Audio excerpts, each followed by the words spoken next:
मैं अपनी बताऊं तो हाँ। मेंटल जो प्रेशर होता है वो काफ़ी इम्पोर्टेंट रोल प्ले करता है। चाहे कोई भी खिलाड़ी हो जो लाइट लेवल पे परफॉर्म कर रहा है, जिसने पूरा साल 3-4 साल लगातार एक एक दिन के लिए मेहनत की है, एक पल के लिए मेहनत की है। सुमित, मैं आपके बारे में थोड़ा सा पढ़ रहा था, तब मुझे पता चला 2016 में जो चीज़ें हुई, हादसा हुआ, उसके बाद रेसलर थे, रेसलर से यहाँ तक आने का सफ़र कैसा रहा और वो मोमेंट वहाँ पे किस किस का क्या सपोर्ट था, क्या कहानी थी? देखिए, मैं सोनीपत से बिलोंग करता हूँ। सोनीपत में रेसलिंग का बहुत ज़्यादा क्रेज़ है। Most of the international athletes Sonipat में ट्रेन करते हैं, और जिस तरह का प्यार सपोर्ट वहाँ पे हर एक एथलीट को मिलता है, वो वाकई में लाजवाब है। 2020 का गोल्ड मेडल और 2024 के गोल्ड मेडल में कोई अंतर आपको नज़र आ रहा है? क्या चीज़, सबसे बड़ा अंतर क्या लग रहा है? पहला गोल्ड की फीलिंग अलग होती है। तो टोक्यो में तो कहीं ना कहीं मेरे को यहाँ पे पता था कि हाँ, गोल्ड मेडल मैं डिफेंड कर लूँगा। मतलब एक खुद पे कॉन्फिडेंस था, विश्वास था बिल्कुल।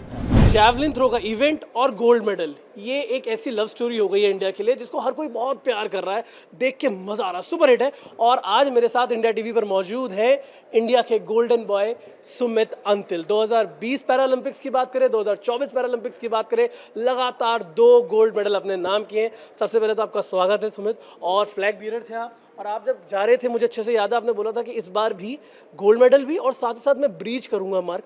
54 से 70 पहुंच गए हो। अगला टारगेट क्या है, पहले तो ये बताइए।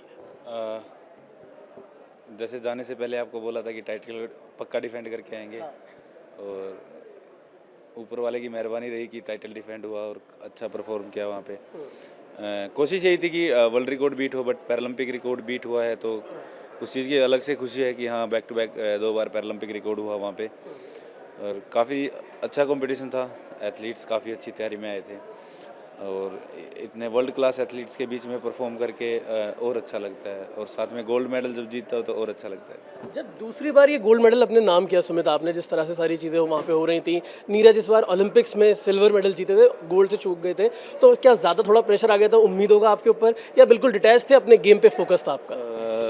देखिए, नीरज भाई का सिल्वर आया, बट डिस्टेंस उन्होंने भी काफ़ी इम्प्रूव किया है, और इस साल बैक टू बैक 89 मीटर की कई थ्रो हैं जो उन्होंने थ्रो किए हैं, तो काफ़ी मोटिवेट करते हैं वो टाइम टू टाइम। और थोड़ा प्रेशर, हाँ जी, बातचीत तो होती रहती है, बीच बीच में होती रहती है। जैसे एक बड़ा भाई सपोर्ट करता है, ऐसे ही सपोर्ट करते हैं वो।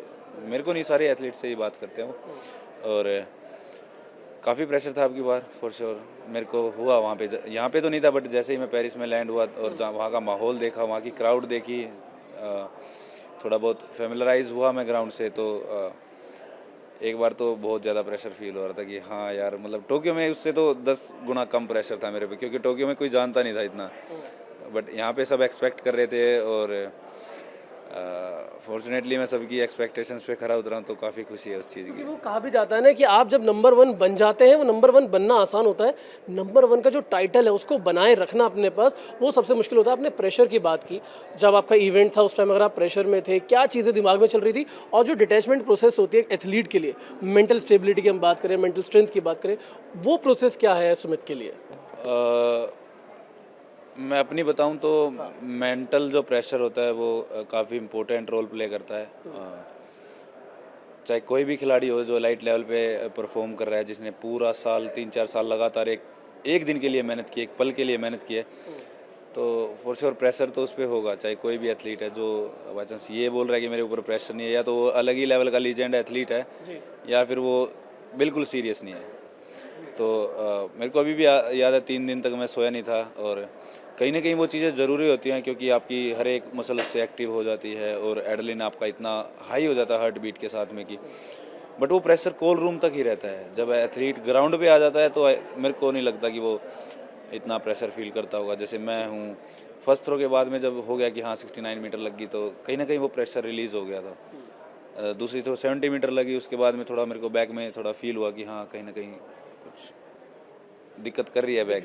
हाँ, बट एक फिफ्थ थ्रो का मेरे को बहुत दुख है, क्योंकि उसमें आई थिंक थोड़ी और बेटर टेक्निक आती तो काफ़ी अच्छी थ्रो निकल सकती थी वो। बट मेरे को पता नहीं क्यों ब्लॉक महसूस नहीं हुआ उस थ्रो में।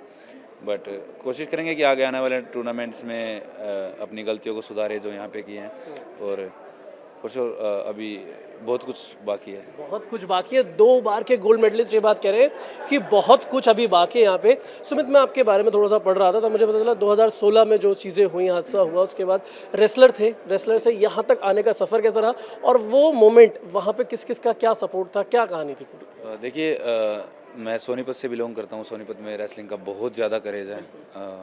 Most of the international athletes Sonipat में ट्रेन करते हैं और जिस तरह का प्यार सपोर्ट वहाँ पे हर एक एथलीट को मिलता है वो वाकई में लाजवाब है। मैंने भी स्टार्टिंग रेसलिंग से ही की थी, 7-8 साल लगातार रेसलिंग की थी मैंने। उसके बाद 2015 में एक्सीडेंट हो गया। उसके बाद संभलना बहुत मुश्किल था मेरे लिए, क्योंकि कोई भी ऐसा लड़का जो 17 साल की उम्र में अपना पैर खो देता है, बहुत मुश्किल होता है उसके लिए समाज को फेस करना और आई थिंक खुद को एक्सेप्ट करना बहुत बड़ी बात होती है। फॉर्चुनेटली मैंने जल्दी एक्सेप्ट कर लिया था कि हाँ ये चीज़ नहीं आ सकती है वापस, तो फ्यूचर पे ध्यान देते हैं।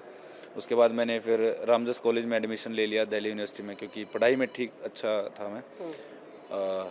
तो वहाँ पे कहीं ना कहीं मेरे को लग रहा है कि डीयू में जाने के बाद में मेरी थोड़ी सोच खुल गई कि हाँ कुछ करना है तो बड़ा करना है।